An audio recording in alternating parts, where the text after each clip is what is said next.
Broadcasting live from the Capital OTB studios, this is Racing Across America with Seth Merrow.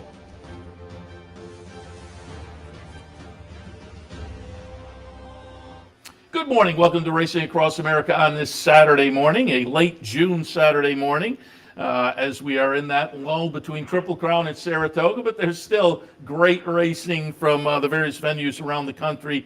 And one of those today will be Thistledown, the Ohio Derby. And it's a fun field of three-year-olds in the Ohio Derby. So I thought we'd talk a little Ohio Derby today and more. And I looked over on Equibase, and sure enough, race of the week was the Ohio Derby. So who better to reach out to than our friend Ellis Star? Ellis, good morning.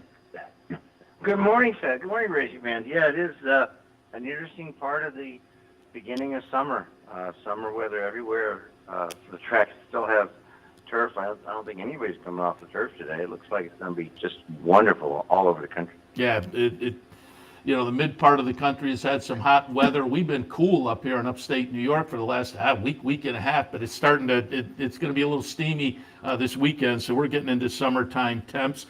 I'll ask you, because we kind of went off track a little bit on the handicapping show just prior. My partner and I, Anthony Mormino, as old fogies in the game, we were kind of reminiscing, and he is on his way to London, and you and I were talking before we got on the air, and you were on vacation last week as well, and he said, the nice part about going on vacation now as a horse racing fan, you can completely stay plugged in as compared to the days when we first got in the game, where much less on vacation, it was hard to stay plugged in if you were at home. But I'm just curious, if you go on vacation, are you still kind of plugged in and watching the game, or do you totally unplug?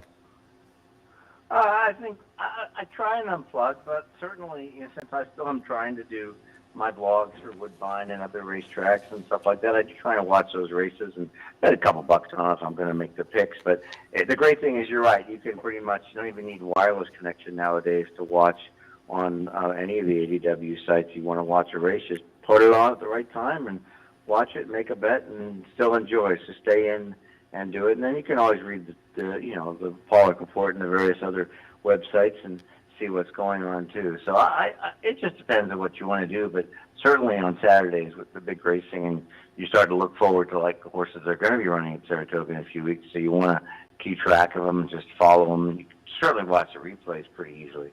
But yeah, it's good. It's pretty good to do it once in a while. Yeah, we were certainly laughing that people have gotten in the game the past few years don't have any idea, finding a racing form was tough, and seeing replays. We talked about, there used to be the replay center up at Saratoga, where you walked up to a booth, there'd be a kid there, and you had to tell him the replay, and he had to walk back and stick the VHS tape in for you to watch a replay. It's a new world. I used to have to call a phone number in Southern California and listen to the recreation or the replay for Santa Anita races. That's what we had to call. You had to call a number, pay 99 cents a minute to listen to somebody. I forgot about that. I did that too. Yeah, that's how old I am. Apparently. I completely forgot about the 900. To pay for That's when you knew you really were a racing fan. Pay 99 cents a minute to listen to somebody do a recreation of a race. I totally remember that, but I had completely forgotten until you said it. Yeah, you had that phone number to call to hear the Yeah. But it's a new world, and so we will dive in because there is plenty of information available for folks to use for today's races. And as I say, we're going to look at the Ohio Derby. We're going to look at a race a little earlier on the card at Thistledown, but also a nice stake over at Churchill today, a nice stake at Monmouth, all of that on the agenda. And let's start with the Ohio Derby. As I said, I think this is a nice, fun field. As I listen, I think I'm tilting towards White Abarrio, because we were down there for the Florida Derby covering that. That Florida Derby was just a really nice race. I'm going to look for a rebound for the Kentucky Derby. But as I read, Twitter and whatnot, a lot of people turning towards Tawnyport. And while we talk here, I'm going to pull up the Lexington back on April 16th. The Brad Cox trainee Tawnyport will be number 9 here, getting it done on the April 16th date. Ethereal Road is interesting to me, coming out of the win in the Sir Barton. Barisi, the one horse of people are looking for an alternative. The New York bred I thought was kind of intriguing. I will note that it has been reported that Brigadier General is likely to scratch and go to the Indiana Derby. But as I say, probably most people, as I've looked at social media the past few days, White Barrio and Tawny Port are the horses that are taking the action. Classic Causeway is also intriguing. When you go back to earlier this year, he had a lot of promise, but boy, coming out of the last two races, I'm just not sure what to do with Classic Causeway. Your thoughts in the Ohio Derby?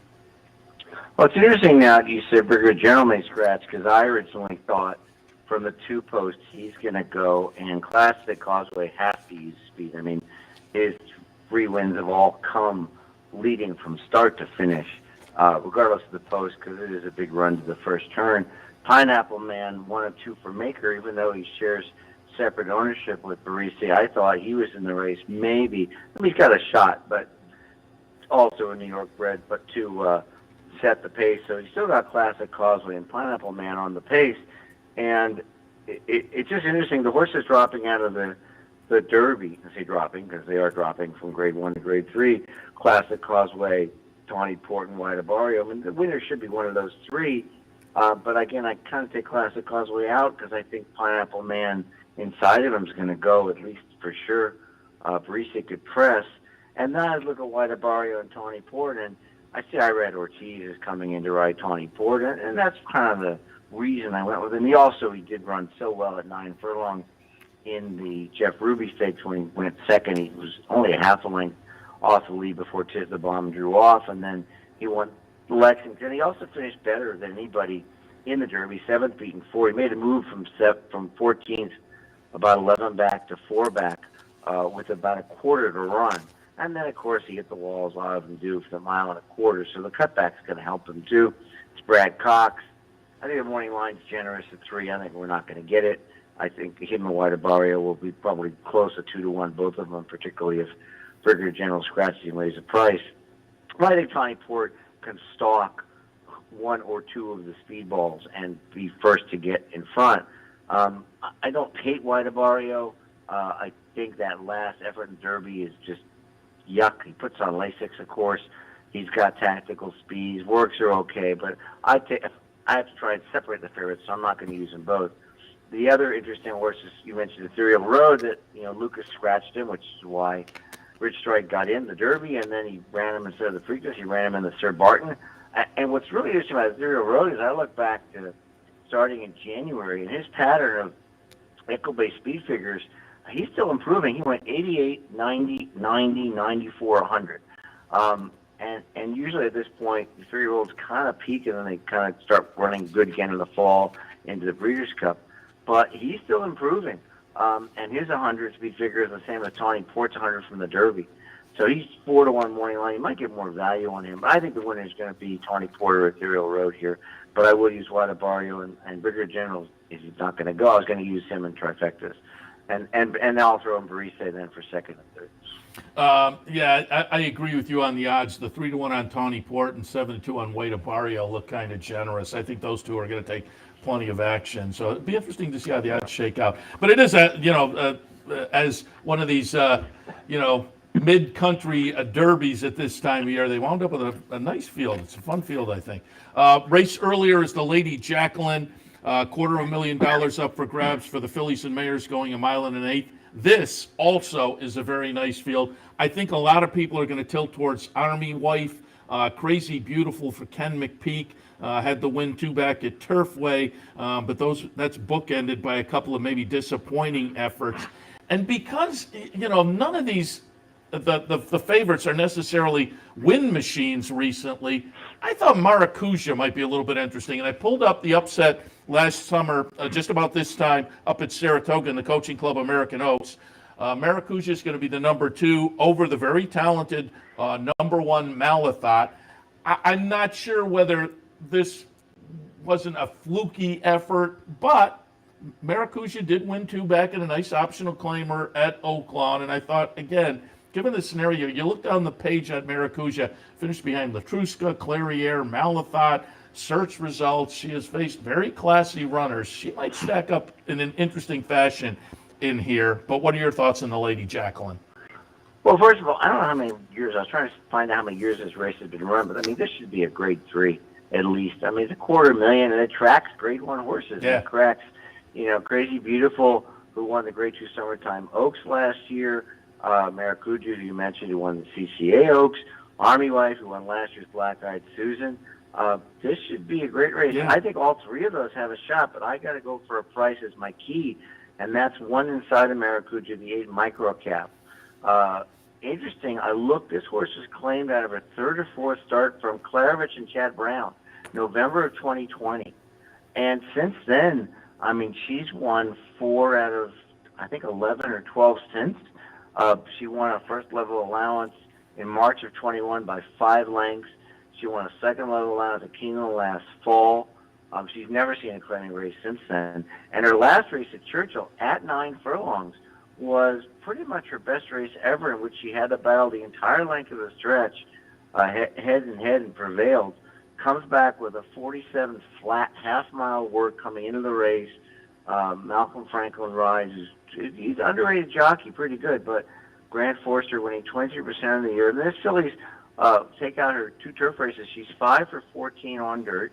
She's earned close to $250,000, and her last race figure of 95 is better than Maracuja's win off the layoff in April at the classified allowance at Oaklawn, which was 88. Army Wife's last was 94, went third in the Shawnee, which is a listed stakes.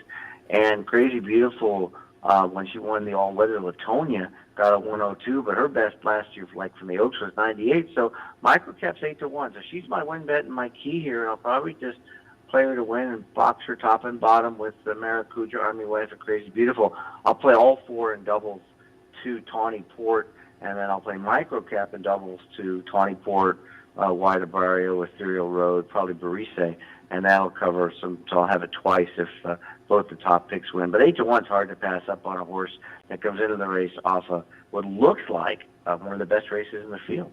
Yeah, and I had that race highlighted, and I also have a big circle around the Bullet Work. So I thought microcap also was a little bit interesting. Fun race, and as you say, with the field, he does deserve a second look from the graded committee in the future. All right, let's move over to Churchill Downs and the Chicago. Another fun race for the ladies. This time they're going to be sprinting 7 furlongs. Field of 7 is scheduled in here. Bayerness comes in with a nice string of a couple of wins most recently, but 3 of the last 5. Penny Baker came from Europe and won the United States debut in April. Bell's the One has a great record at Churchill Downs. Brad Cox has Lady Rocket. But I just always liked Sconson, and I had Greg Foley on last year about this time of year, and we talked about this horse, and she was doing well, and eventually came up to Saratoga and wound up 4th in the Ballerina. But I thought her race last time, and we're going to take a look at that, the winning colors back on May 30th. I thought that set her up nicely for today. So I'm tilting a little bit towards Sconson to go back-to-back. But as I say, nice competitive field in the Chicago. Where did you go? Yeah, we complain legitimately about a lot of short fields, like unfortunately the Mother Goose today with 5, and this has 7, but this is a quality group, Seth. I mean, really, Lady Rocket 6 for 13, 580,000. Wisconsin 6 for 16, 900,000. Bell's the One 11 for 24, 1.6 million. 4 Graces, 4 for 13. Bayerness 5 for 11. I mean, this is a group in which you could really only toss out a couple. I did kind of look to draw lines in the favorites to see where I wanted to go, and of the 3 favorites, Bell's the One, Lady Rocket, Wisconsin. Wisconsin's the one I'm leaving in from my exact. The Bell's the One. Boy, she's good, but her 2 races this year weren't as good as last year. 2nd in the Madison, 4th in the Derby City Distaff. She loves Churchill, but that was kind of a stinker. She is dropping, so she could win. Lady Rocket also, they're definitely speed, but she faded to 3rd in the Ruffian. She faded to 4th in the Madison. Again, higher graded races, but not the same as last year. So, and 4 Graces who came on for 2nd in the Derby City Distaff, she can get a piece. Wisconsin certainly nothing wrong, and she loves Churchill. 5 wins, 2 seconds in 8 races, coming off winning the winning colors, and that got a 105 Echo-based speed figure. And I looked at Penny Baker, who you mentioned. So really interesting. Kentucky bred by Medaglia d'Oro out of a Tappet mare. ran 10 times in Europe, all on grass or all weather. She reeled off 4 straight wins by 3 in the field of 15, by 3.5 in the field of 16, by 7 in the field of 12, and by a length and a half in the field of 10 through December. 4 months off to mature, moved to Mike Siddham's barn, and she crushed a listed stakes field at Laurel easily. I'm just commanded by 7 lengths, and she got a 108. Well, that means she fits here, and she's 8-1, so kind of similar to the 8-1 that I couldn't pass up.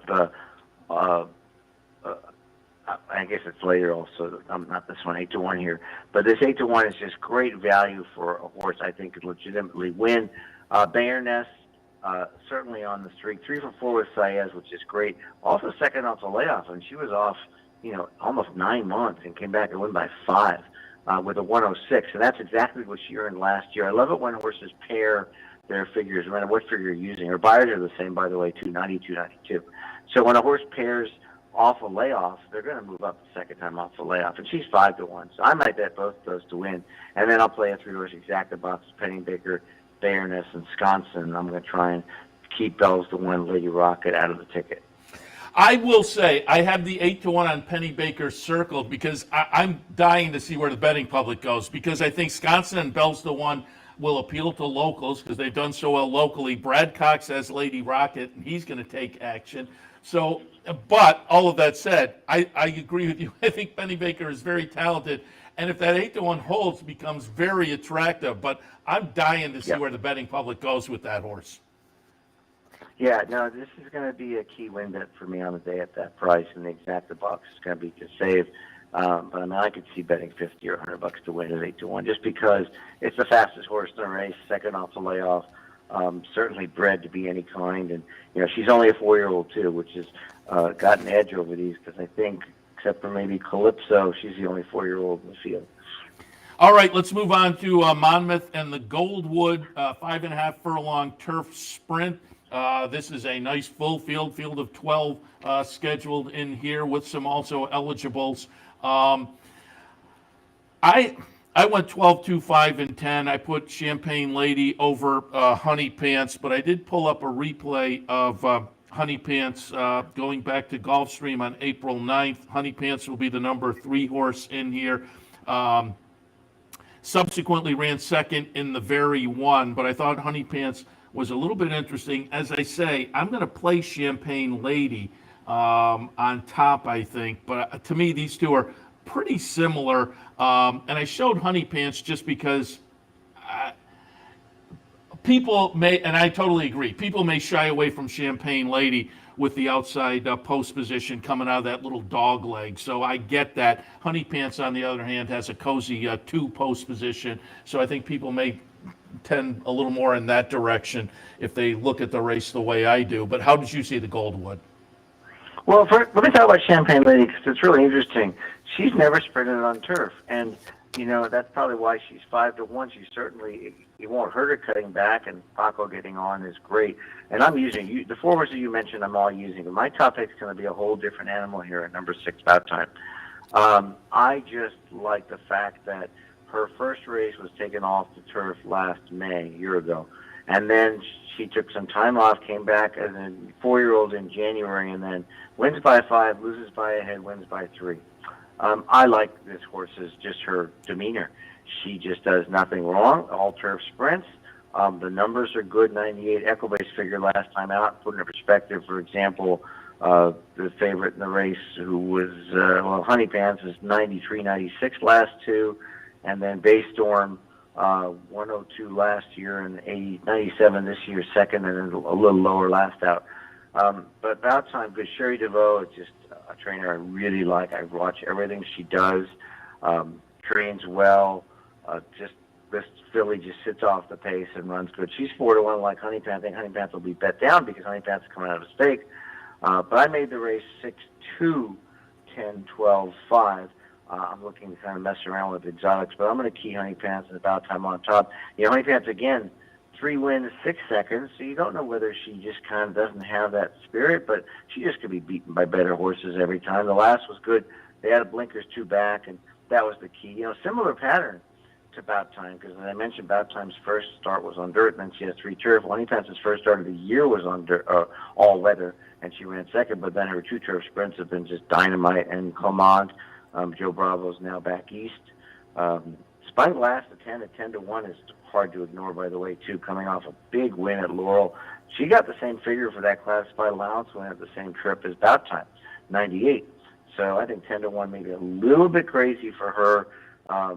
4 wins, no seconds in her career. She hasn't won back-to-back, but she's making her third start off a layoff, too. I like this race so much, that's why it's one of my blog races, which fans can find. I think there's going to be a ton of pace, though.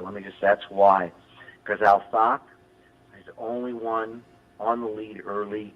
Robin Sparkles only wins on the lead.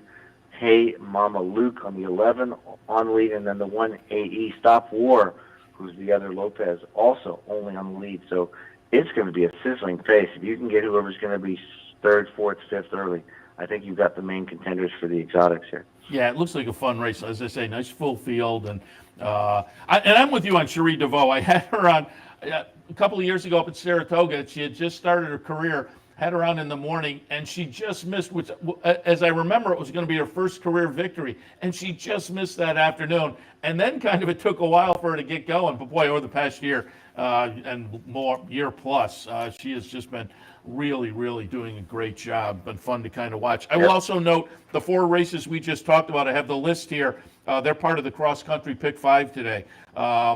It'll start out with the Mother Goose. It'll move on to the Goldwood, then the Lady Jacqueline, then the Chicago, then the Ohio Derby. So all 4 of the races we talked about are in this afternoon's cross-country Pick 5 if folks are interested. Ellis, when I got in touch with you yesterday, I said, let's talk about those stakes races, but we haven't talked to you since the Triple Crown ended. So I said, I'd also like to get your opinion on 3-year-olds as we're kind of heading into the summer. And, today, Ohio Derby and the Indiana Derby coming up, and, of course, the Haskell, the Jim Dandy, the Travers. We're going to pull up here the Belmont Stakes. Mo Donegal will be the winner. Number 6, Mo Donegal, over number 3, Nest, who certainly is going to be intriguing getting back to the girls' side of things up at Saratoga. But it's going to be fun watching the boys up at Saratoga as well. And I'd love your opinion, because if I had to say now, I think I'd still put Epicenter on top in this division, despite not having won either the 2 Triple Crown races he ran in. But I think it's close and interesting, and I think the summer is really going to play out and start to define these horses with early voting coming out of the Preakness victory. We just saw Mo Donegal, the Belmont victory, and a horse like Jack Christopher, who could be any kind, may wind up actually being the best 3-year-old. But then there's Zandon, the horses in the Ohio Derby today, Simplification, Taiba, Cyberknife. It's a fascinating 3-year-old picture, and I'm just curious your thoughts now that the Triple Crown is concluded, and as we head into summer, where do you see it, and who do you think is kind of sitting on top right now? Well, anything trained by Chad Brown, because he has the luxury of picking his spots with all these horses. Zandon just ran. Zandon and Epicenter, I can't argue. Epicenter shows up every time.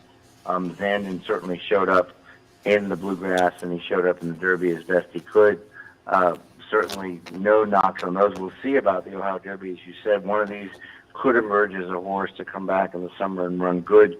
It depends on how Lucas manages the real road, because he's been so high on this colt, and he took didn't decide the Derby, did the Surfboard. He's thinking about summer. The other ones are, not knocking, but Wide Barrio and Tawny Port, they need to prove themselves again in the summer against top company, where the other ones may not, Epicenter and them. And then, of course, who knows what's going to happen with Rich Strike? I don't, he reminds me of Keen Ice, right? He's still eligible for non-winners with 2 other than allowance race. But, he could still do something if they find the right spot for him, even though I tend to wonder whether he's, going to win more than another race or 2 in his career, because, they got everything they wanted with the Derby win. But it is going to be interesting to see what happens, especially this weekend. I do look forward to it, because we think we have a bunch of horses that have been more lighter raced, as you said, and that are going to be rested for the Jim Dandy and the Travers. And I'm hoping for some. Personally, I'm hoping for consistency, and then I'm hoping for upsets because there's nothing more fun than, especially whatever 3-year-olds decide to go in the Breeders' Cup Classic, and having a couple of 3-year-olds that really peaked in the late summer and fall would be fun. Yeah, I mean, last year's 3-year-old crop, as they become 4-year-olds this year, have really added to the handicap division. So it's going to be fun to see how it plays out, because I think, the ones at the top that we mentioned are certainly have the potential to be very interesting going into the last half of the season. I just pulled up the NTRA poll because I was curious to see where they put Rich Strike in particular. And the NTRA 3-year-old poll had Mo Donegal on top, early voting, then Epicenter and Jack Christopher. Rich Strike was tied with Zandon for number. Actually, Rich Strike is number 6. Zandon's number 5. Rich Strike is number 6. I'm going to be interested to see where they go with Rich Strike and what they do, because coming out of the Derby, I said he's a complete fluke. And then as we headed into the Belmont, I started to kind of go back and forth on that opinion, because he was working well down at Churchill, and it just seemed like maybe he just got good at the right time. That said, I didn't have him in my Belmont mix. And when I handicapped here on the network, I said just that. I said, I can't put him in the mix. I think he's really fluky, and it was just a fluke win in the Derby. But boy, he's coming in good form. Well, my thoughts actually turned out to be right with his performance in the Belmont. But I'm curious to see what he does the remainder of the season and the spots they pick for him the remainder of the season. Right, and there's, as you mentioned, there's the Indiana Derby, there's the Ohio Derby, there's the Super Derby if they want to take a chance in September, I think. Which I'm not sure is on the dirt or turf this year. But, there's a chance to make a lot of money still the rest of the year and find the fields. And there's enough 3-year-olds, I think, when you split them, this is where it comes into small fields. Maybe you pick your spots, going back. And plus, I think you want to avoid New Jersey and New York, because you got to run into Brown and Fletcher. So they might be better off taking those other shots. I just wonder, though, if you have a Kentucky Derby winner, and it's like you're, the horse of a lifetime kind of thing, whether they think, let's give the Travers a shot and that guy. I'm with you. I would kind of pick my spots, but I can guarantee you one thing: wherever he shows up, he's going to be overbet. Yeah, well, there is no question about that.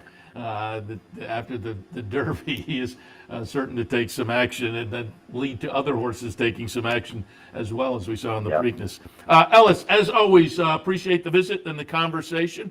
I'm not sure whether we will get to you or not before we move all our equipment up to the backstretch at Saratoga. If we do, I'll talk to you then. But if we don't, let me just wish you a happy summer. And as I said off the air, I'll say it again here, if you do make a trip up to Saratoga this summer, give us the thumbs up. We'll have you come sit live with us on the backstretch some morning. But if not, again, have a great summer. Then we'll talk again.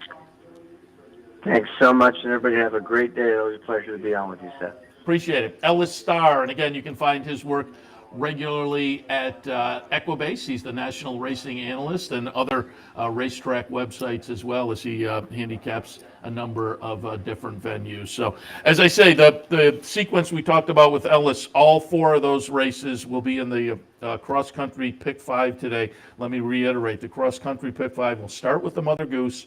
It'll go to that Goldwood at Monmouth, then the Lady Jacqueline at Thistledown, the Chicago at Churchill, and it wraps up with the Ohio Derby at Thistledown. So the 4 races we talked about with Ellis are all part of that cross-country Pick 5 today. So keep that in mind. All right, we will take a break. When we come back, we'll have a little more Ohio Derby conversation, because that's probably the highlight of this afternoon. So stay tuned. Racing Across America continues. Capital OTB is now streaming live on Roku. The RTN Racing channel on Roku lets you watch OTB TV live through your Roku device or your Amazon Fire Stick, rather than being limited to computers and mobile devices, which means you can now watch OTB live wherever you are. Simply open Roku, scroll to find the RTN channel, then click on OTB TV. OTB TV on Roku. Try it now. Birdstone is an outside threat. They're coming down to the finish. Can Smarty Jones hold on? Here comes Birdstone. Birdstone surges past. Birdstone wins the Belmont Stakes. Here comes High Jumper.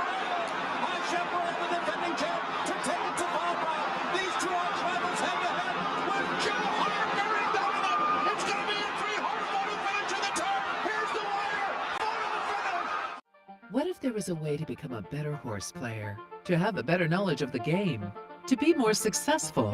What if there were a way to take what you've learned, what you know, and make better decisions, better choices? In horse racing, knowledge is a powerful tool. Race results and replays, past performances and live streaming, wagering from all your digital devices. Capital OTB. Become a better horse player.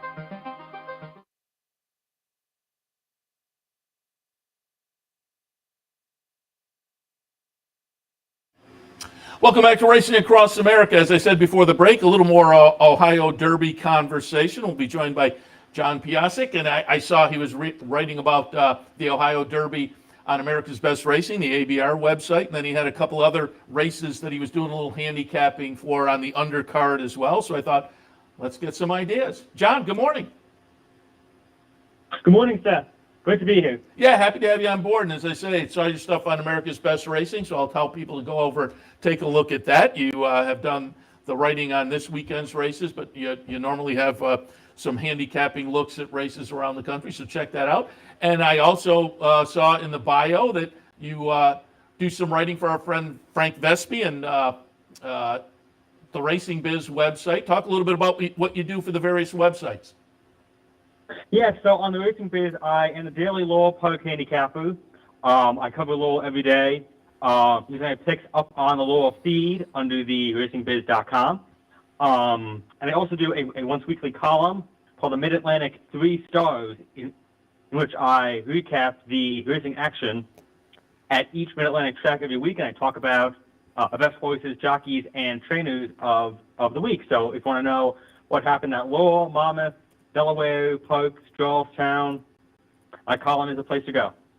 Yeah, and I keep telling people that Frank's website, theracingbiz.com, is the place to go, that, to follow racing in the Mid-Atlantic region. He does a great job. Also, reading your bio, you've worked at various racetracks around the country. Talk a little bit about what you've done at the various venues. Yeah, I've been all over the place. I've worked for Freehold Raceway for 4 years. I've been working in the race office and doing press and social media. I've also filled in as track announcer a few times. I worked at Saratoga for 2 summers. I worked at the Bets Squad in the summers of 2017 and 2018. In 2017, I was a member of the team, and in 2018, I helped run the program. Did a similar program at Monmouth Park for 2 years. I did lots of writing for Dan Torchman's website, anonymousracing.com, and I helped run that for about 2 years. So I guess for the past 7 years, I've been doing some combination of race writing, race handicapping, just a whole bunch of stuff. I've gotten feet wet in a lot of different avenues.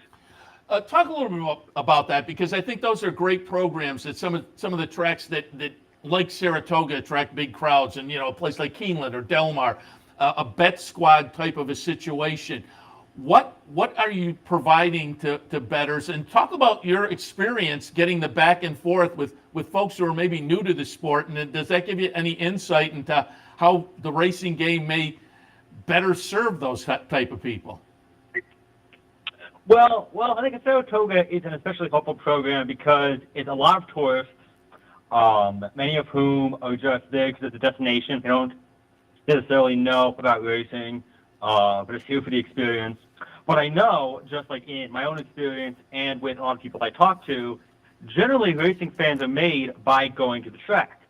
If they have a good experience on track, generally it leads to them watching and wagering both on track and online. And now, I grew up going to the track. I knew how to read a program by the time I was 5. So it wasn't really my experience. But I do know and I understand that going to the track for the first time, there's so much information that it can be pretty intimidating. And if somebody's been kind of the bets too, you don't always know what exactly an EXACTA means or double means, or what's the difference between a pick 3 or a trifecta.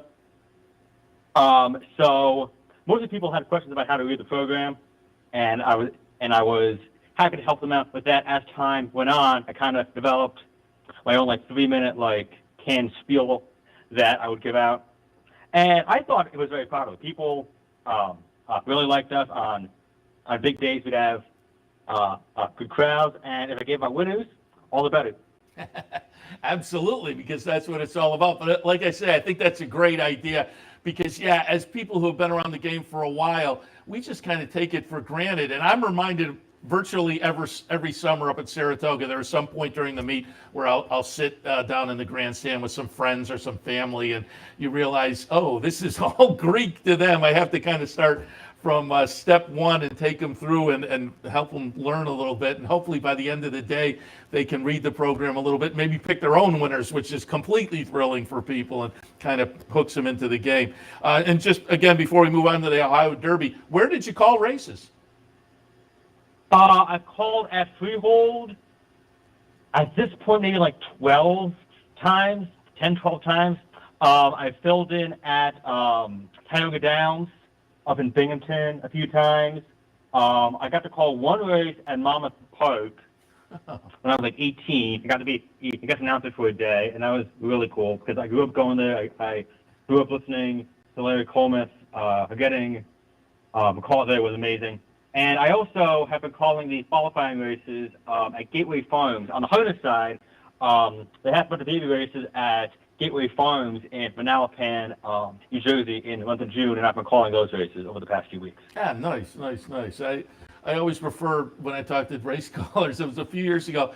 I'm pretty sure it was down in Maryland. They had like a media. They used to do it every year. They haven't done it for a while, but they would post the calls up on the internet, and they would bring in local like radio DJs or the TV sports guy, and so there would be 8 or 9 of them during the day, and they'd each get to call one race. And you could see that the night before they had totally studied their race, and for about the first 100 or 200 yards, they would nail it. But then all of it would fall completely apart, and they were very entertaining, and I think demonstrated how tough a job it is.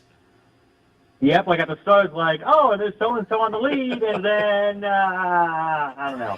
But no, it really does show how tough it is. I mean, I kind of assimilated into it because when I was like really young, I would race like magic markers on my bedroom floor, and I would pretend they were horses. And if you're racing magic markers, naturally you have to have the race call. So I would imitate like what I heard from Tom Durkin and Larry Coleman and guys like that. And then over time, I graduated to calling actual races, and so it just come really naturally to me. I think the only sport that really compares to calling a horse race as far as like the speed is hockey. Oh, right. Yeah, I think you're absolutely right. And then speaking of speed, the folks calling the quarter horse races, I really don't envy them. Although it's over pretty quick, but you kind of have to get at least 2 or 3 calls in that time. That to me, you're really on top of it. But all right, let's jump in and talk a little bit about. And again, you've written about it on the America's Best Racing website. Tell people to go over there and they can check out your work regularly there. But you looked at the Ohio Derby and a couple of the undercard stakes. And let's start with the Ohio Derby and get your thoughts. We had Ellis Star on earlier. We were talking Ohio Derby with him, and I said when I talked to Ellis, and we looked at the Lexington, and I said, looking at social media, Tawny Port is going to take a lot of action, clearly. I kind of like White Abarrio. We were down covering the Florida Derby live this year, and that performance just looked really good to me, and I'm going to kind of subsequently draw a line through the Derby and look for a rebound. We're going to take a look now at the replay of the Florida Derby while we talk. Number 7, White Abarrio, will be the winner, and as I say, I thought he looked good. I'm going to look for him to rebound. The word out of Ohio is the Brigadier General will scratch and go to the Indiana Derby subsequently. But I also thought Ethereal Road was interesting. Barisi on the inside this afternoon. Classic Causeway, boy, he looked so good earlier this year, but the last couple make it a little tough for me. But what are your thoughts on the Ohio Derby? Well, first of all, I think this is a great field. I think yes. Thistledown did a great job putting this race together. I mean, you got a Florida Derby winner, Tampa Bay Derby winner, Lexington winner, Sir Barton winner. I mean, I think 5 out of the 7 horses in here have won a stakes race this year. So great job. It's great to see a track like Thistledown, which isn't always in the spotlight, together such a nice field. I really like the Steely Road in here. I think White Barrio has a shot, but Morning Line, with notwithstanding, I think he's going to be a pretty solid favorite, and I don't know if I can take that low a precedent. And I think Ethereal Road kind of demonstrates the other side of a handicapping angle people don't always talk about, and that's track bias. Because on Preakness Day, people noticed, correctly I think, that there was a speed bias on the track. Like, horses would get to the front, they would set fast fractions, and they would not slow down. And Ethereal Road was really the only horse that day who came from well off the pace and won. In fact, I remember hanging out that day, and I was thinking to myself, I think Ethereal Road is the best horse in the race as far as ability goes, but, he's a closer. I don't think he's going to do much. And then he just swooped the field and won by almost 5 lengths. It was a very impressive performance. And, people always talk about track biases on the day of, like, I got to finesse my handicapping to account for this bias.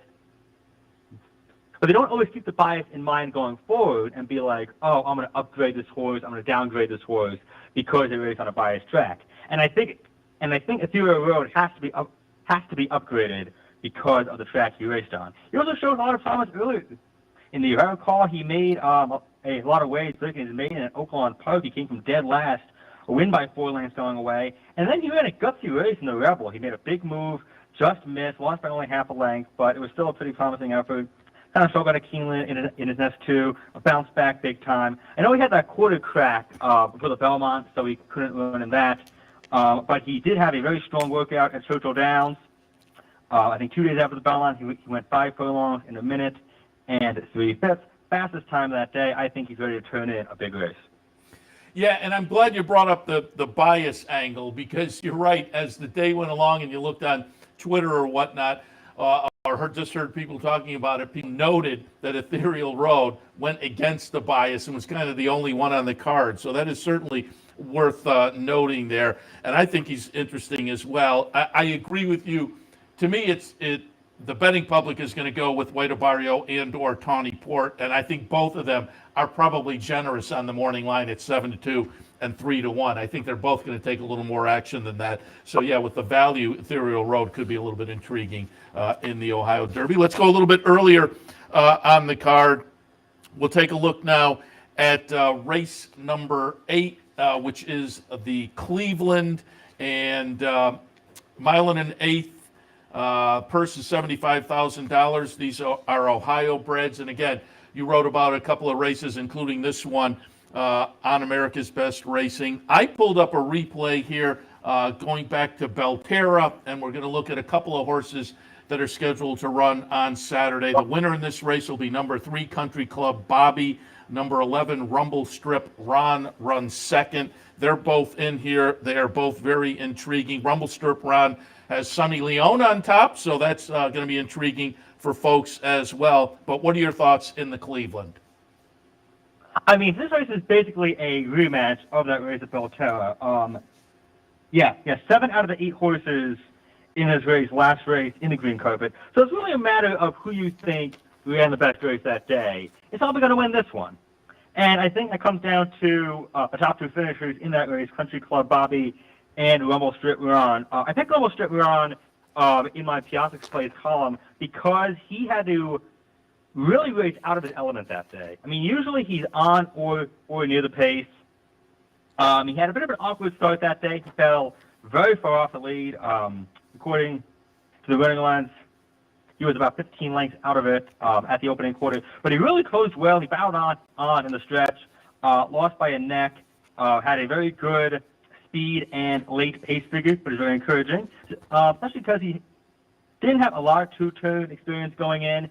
He did come in second around 2 turns in the Best of Ohio Juvenile last year, but this was his first 2-turn start in about 8 months or so.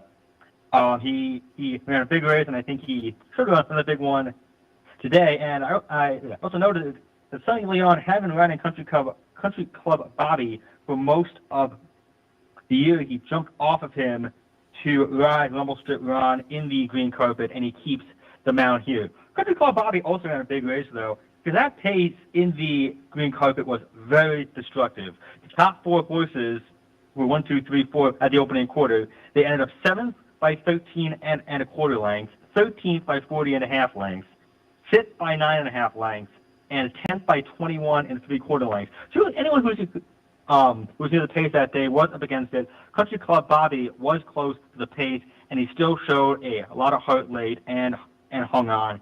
It was his first win around 2 turns. He did decline a bit from his usual speed and pace figures. This, just to me, maybe 2 turns isn't what he wants. I think he's better off going 1 turn, and especially with the extra 16th of a mile compared to the green carpet. This is a mile and an eighth. Who knows how he'll do? But based off that last race, I think he merits respect. However, based on when I was closing out last time, I'm going to give a slight nod to him. All right, sounds interesting. And also you took a look at the 7th race on the card, which is an allowance event. Gave some handicapping ideas there. And looking at your thoughts, I pulled up a replay going back to Woodland Walk, the number 6 horse, in an allowance event at Thistle on May 30th. Woodland Walk here is going to be the number 6 horse, won that day. Did it with a number that has a good look versus this bunch. There are solid numbers down the page as well. I thought the number 1 horse, Amalek, if I'm pronouncing that correctly, coming off of a win last time, was interesting in here as well. Kadri, the number 5, I thought was very playable. But give us your thoughts in the 7th at Thistledown. I mean, first of all, it's a very fun race too. A lot of hard-knocking sprinters. Really the kind of horses that I think racing's all about. Especially Woodland Walk, who's 11. He's won 17 times. He's 11 for 24 at Thistledown. Definitely a lovable horse. And he was very well in his last start. It was his first start off a long layoff. He came from just off the pace. He beat, I think, a tougher field than he'll see today. He won going away, and he earned a speed figure that is right there with his usual form. So he went first off the layoff, sprung right back, didn't need any time off the bench, and he has a lot of early speed and a lot of good early pace figures. There's a horse drawn to his inside, I.I.So, who could be near the pace, but he's cheap speed. I think he'll show speed and fade, and Woodland Walk should be able to easily overcome him. Ahimelech is pretty interesting. That's the 1 horse. Last time out, his entry mate, More Than Good, was also back in here. He kind of set the table for him. Ahimelech stalked the pace, drew off to win by 3.5 lengths in an open allowance race, which around these parts really, I guess, borderline stakes quality. Ran a very good speed figure. He has good tactical speed. He's going 3rd off the layoff, and I think he's going to set a good trip. And if the pace setters end up falling apart, Ahimelech is going to be right there to take advantage. When I mentioned Kadri, he's definitely taken a drop in class, but he did set a very good trip in his last start. He worked all week stakes at Hawthorne, and he just had nothing left in the tank. He was in good form before that. But based on that last start, without a visible excuse, I'm a bit suspicious. Yeah, and I agree with you completely when you look at Woodland Walk, 11 years old, and has hit the EXACTA 30 of 42 starts. Those are the kind of horses we like to admire. So, again, that's a little undercard race that'll be fun to look at this afternoon at Thistledown. John, we appreciate the visit and the thoughts. It's going to be a fun afternoon with the Ohio Derby. We were talking 3-year-olds earlier with Ellis, and I think the summer is shaping up to be a lot of fun for the 3-year-olds. And as you say, this is a nice field in the Ohio Derby. And we have the races, the Haskell and the Jim Dandy and the Travers coming up. And these 3-year-olds haven't sorted themselves out yet. So we'll get a good feel of that maybe a little bit today and certainly as the summer progresses. And John, we'll check in with you again and maybe do a little Laurel handicapping some Saturday on one of their big stakes days. Unfortunately, that'll have to wait because we're headed up to Saratoga where we go live from the backstretch every morning, and that'll start in a couple of weeks. But I will invite you. You say you worked at Saratoga a couple of summers. If you're headed up there this summer at all, by all means, give me a thumbs up, and we'll have you come over and sit in with us some morning, do a little handicapping live up there. I would love to, Seth. I'll let you know. I would definitely like to make it up there at some point this summer. definitely, as I say, give us a thumbs up if you do. If not, we'll check back in, as I say, when we get back into the studio after the Saratoga meeting. Maybe we'll check in with a little Laurel handicapping as well. But I appreciate the thoughts this morning. And again, I'll advise people to check out your work, America's Best Racing website or theracingbiz.com. And John, we'll talk again. Sounds good, Seth. Have a good one. Very good. Again, a little Ohio Derby conversation for today. The Ohio Derby is scheduled to go off at our time of 5:35. 5:35 is the Ohio Derby today. And as I say, some of the races we talked about this morning play into that cross-country pick 5, which, again, let me give you the sequence. The cross-country pick 5 will start with the Mother Goose. It will move on to the Goldwood at Monmouth, then the Lady Jacqueline at Thistledown, the Chicago at Churchill, and the Ohio Derby at Thistledown. So a nice little sequence. Kind of a fun, interesting sequence because Thistledown isn't plugging into the cross-country too often, but I think you have two nice races to do that with this afternoon. So keep that in mind. We will, of course, be taking a look at a lot of this action live this afternoon on OTB Live on a Saturday afternoon. I'll be back in about an hour and a half or so. We usually kick off at about 12:30. As soon as the NYRA pregame wraps up, we'll kind of jump in. And today I'll be looking at a little Belmont, a little Monmouth, a little Churchill Downs for a Saturday afternoon. So it should be fun. Let me remind you that the EXACTA board contest will run here today at the Clubhouse Racebook. Put your name on a square. If your numbers match an EXACTA during the afternoon, you could wind up with a food voucher. So maybe a little free lunch. Come on down, play the horses, enjoy the company, and maybe some free food as well. EXACTA board promotion here today at the Clubhouse Racebook. And tomorrow we have some promotions as well. The Knockout Challenge and the Match Bet. Again, all of that this weekend at the Clubhouse Racebook, 711 Central Avenue in Albany. And I got a couple of texts and there were some emails.